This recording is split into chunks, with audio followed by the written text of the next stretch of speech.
Innal ladzina yaktumuna ma anzalallahu minal kitabi wa yashtaruna bihi thamanan qalila.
Kita lanjutkan di sini.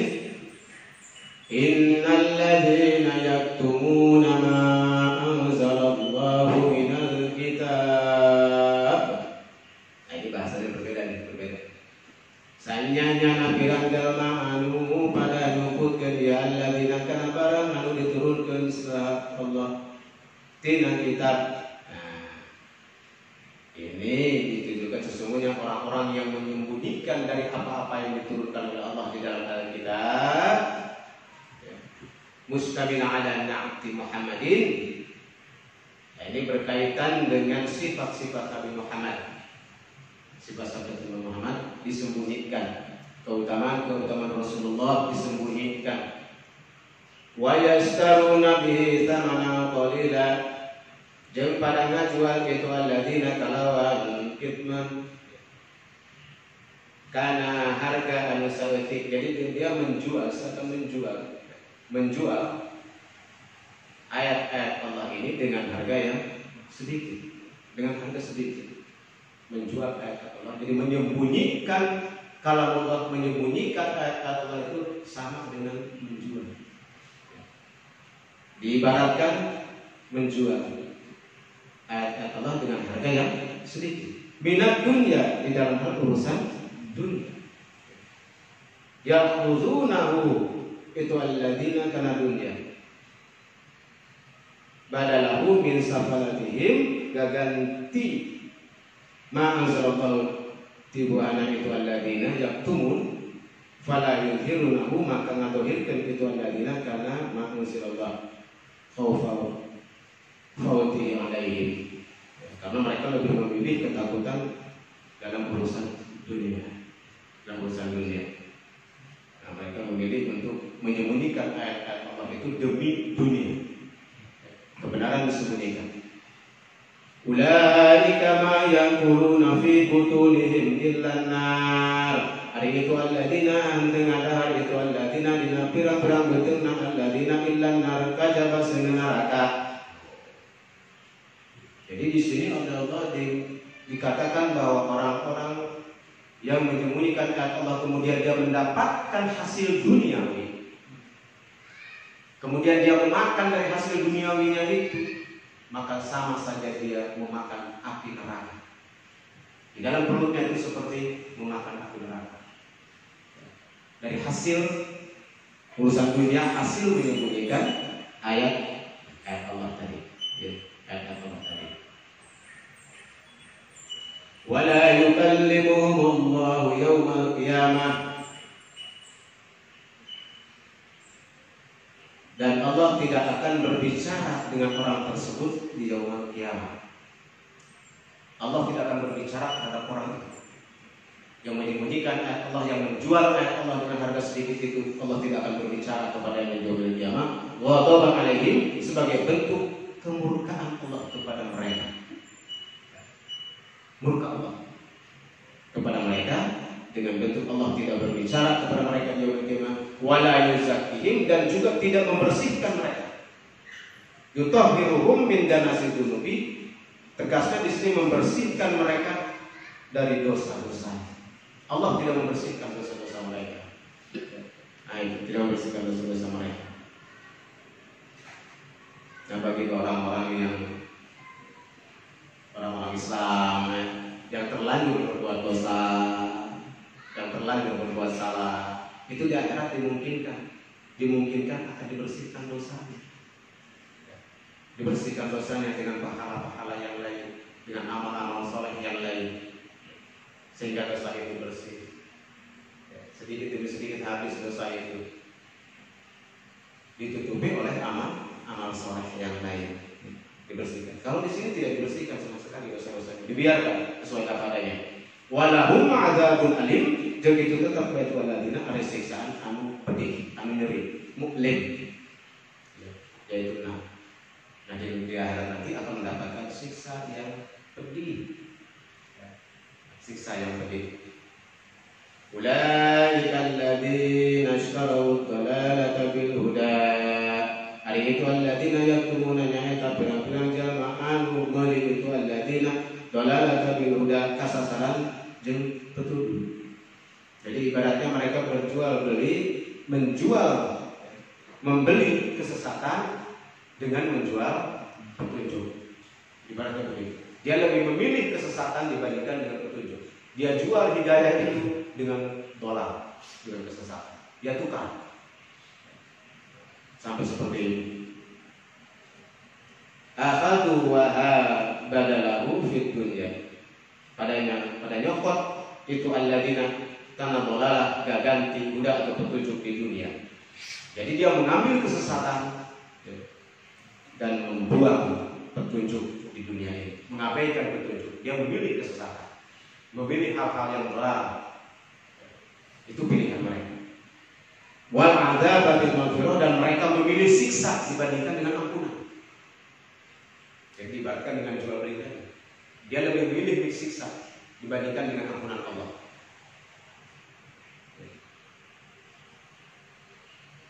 Al-mu'addati lahum fil akhirati law lam yaktumun.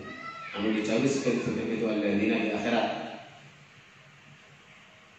Lamun pada menyebutkan itu alladzina. Fama asbarahum 'alan nar, maka kaget anu ngajadikeun sabar ka itu alladzina kana neraka.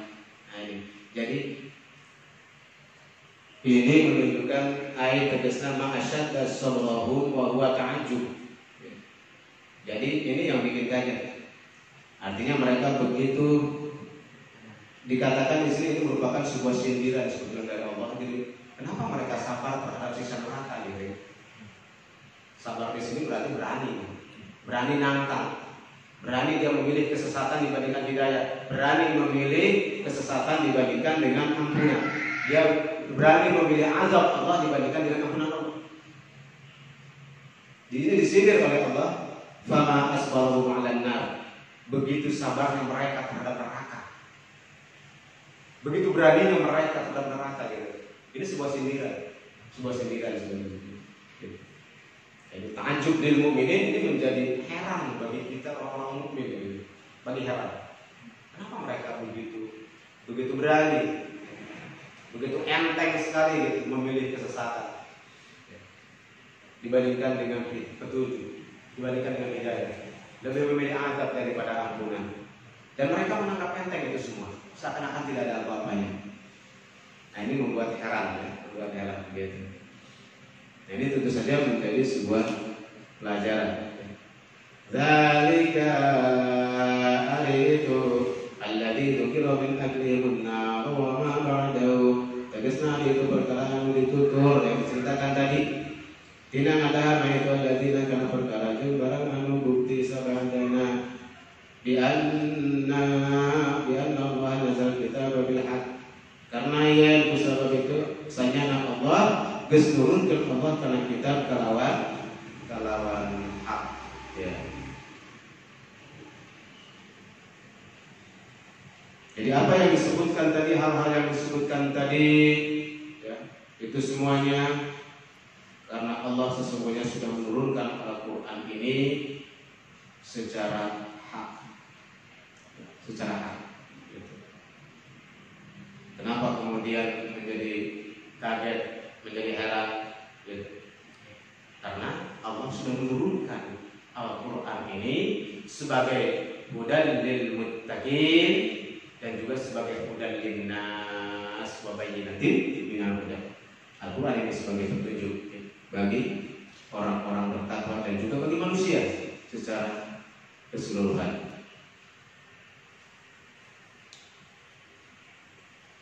Wa innal ladzina ikhtalafu fil kitabi, karena kitab sanyanya para jalma anu ikhtilaf ya talati itu alladzina dina kitab. Wakil musyrikuna fil Qur'an haitsu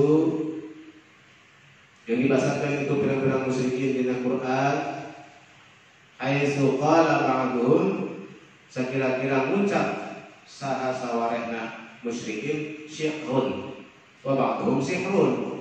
Jadi sebagian mengucapkan bahwa Al-Qur'an itu syair, sebagian lagi mengatakan bahwa Al-Qur'an itu sihir. Wa ba'duhum kahanatun jeung ngucap sawarehna ari Quran eta perdukunan. Jadi terjadi sebetulnya perselisihan di kalangan orang-orang dahulu itu menyikapi tentang Al-Quran. Ada yang mengatakan bahwa Al-Quran ini itu syair. Itu syair katanya, sebuah syair. Yang memang kalau kita lihat Al-Quran ini luar biasa, susunan tata bahasa dan kalimatnya itu kan luar biasa. Begitu indahnya. Susunan kalimat Al-Quran ini indah. Tidak ada seorang pun yang mampu menandingi atau membuat satu ayat pun dari Al-Quran semacam Al-Quran, semisal Al-Quran. Tidak dari sana.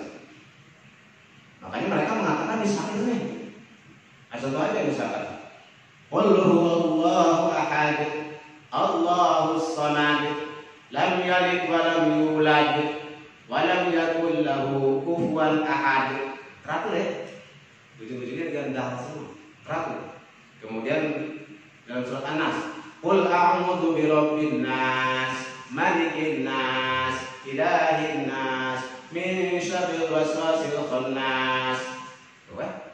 Teratur ya? Teratur. Indah sekali. Nah, makanya mereka mengatakan ini syair nih, Al-Quran syair gitu. Al-Quran ini syair. Tapi ada juga sebagian mengatakan Al-Quran ini sihir. Dari mana dia mengatakan Al-Quran ini sihir? Karena kedalaman maknanya yang luar biasa. Dan kemudian kalimat-kalimat Al-Quran apabila dibacakan itu mampu mempengaruhi hati manusia. Nah seperti itu. yang pernah terjadi dalam zaman dahulu kan. Khalifah Sayyidina Umar itu masuk Islam itu ketika adiknya yang masuk Islam lebih dulu itu membacakan surat Toha.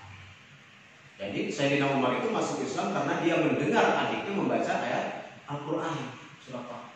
Menggetarlah hatinya. Nah ini oleh mereka dikatakan, jadi Al-Quran kalau dibacakan mampu menggetarkan, mampu mempengaruhi hati dan pikiran orang, maka mereka mengatakan ini sihir ini. Kan sesuatu yang bisa mempengaruhi hati dan mensugesti orang itu seringkali disebut sihir atau hipnotis gitu. Termasuk kata-kata juga bisa dikatakan hipnotis. Tapi seringkali orang ada kalau mau hipnotis itu kan dengan kata-kata ya, dengan kata-kata. Misalnya katakanlah mata saya, atau misalkan kalau saya pegang nih, makin lama kamu makin dalam, kamu makin merasakan seakan-akan kamu tenggelam di sumur gitu. Akhirnya karena tersugesti bener nggak apa-apa, gitu kan? Seakan-akan tenggelam. Nah, itu tersugesti. Nah, sebetulnya dengan kalimat, dengan ucapan-ucapan itulah yang membuat sugesti orang. Akhirnya dia seperti tersihir dengan kalimat itu. Al-Quran itu dengan kedalaman maknanya yang mampu menyentuh hati setiap orang. Nah, inilah mereka mengatakan Al-Quran itu sihir. Tetapi sebagian mengatakan orang-orang dukun ini adalah perdukunan. Kenapa Al-Quran dikatakan perdukunan? Karena banyak ayat Al-Quran itu yang ijabah doanya. Jadi ketika membaca Bismillah katakanlah begini, ada keanehan Al-Quran itu. Karena dalamnya mengandung unsur doa dan bagian daripada mujizat Al-Quran. Wa nunazzilu minal Qur'ani ma huwa shifaa'un wa rahmatun lil mu'minin. Jadi Al-Quran ini menjadi obat. Jadi obat. Nah, contohnya misalkan ada orang yang sakit perut nih, itu dibacain Bismillahirrahmanirrahim. Cukup dengan Bismillah itu dicoba kemudian diminumkan sembuh. Gitu. Ada izin Allah. Nah itu. Sehingga mereka mengatakan dengan baca Bismillah orang bisa sembuh nih sakit perutnya. Nah itu dipakai oleh jadi mereka mengatakan ini urusan perdukunan nih. Ini urusan perdukunan. Nah itulah tafsiran mereka atau mereka menyikapi terhadap Al-Quran itu bermacam-macam. Ada yang mengatakan ini syahir, ada yang mengatakan ini sihir, dan ada yang mengatakan bahwa ini adalah kitab perdukunan. Seperti itu ya. La fi syiqaqin yakni dina papaseaan. Nah, itu mereka berselisih ba'id. Anu jauh. Jadi mereka akhirnya berselisih faham tentang hal itu, tentang Al-Quran itu dengan pemikiran dan penafsiran masing-masing. Akhirnya perselisihan mereka makin jauh saja. Satu sama lain makin jauh dari Al-Quran. Padahal Al-Quran tidak seperti apa yang mereka sifatkan. Tapi begitulah seringkali orang menyifati Al-Quran ya, dengan cara-cara pikiran mereka sendiri. Demikian wallahu a'lam bishawab. Shadaqallahul adzim. Wassalamualaikum warahmatullahi wabarakatuh.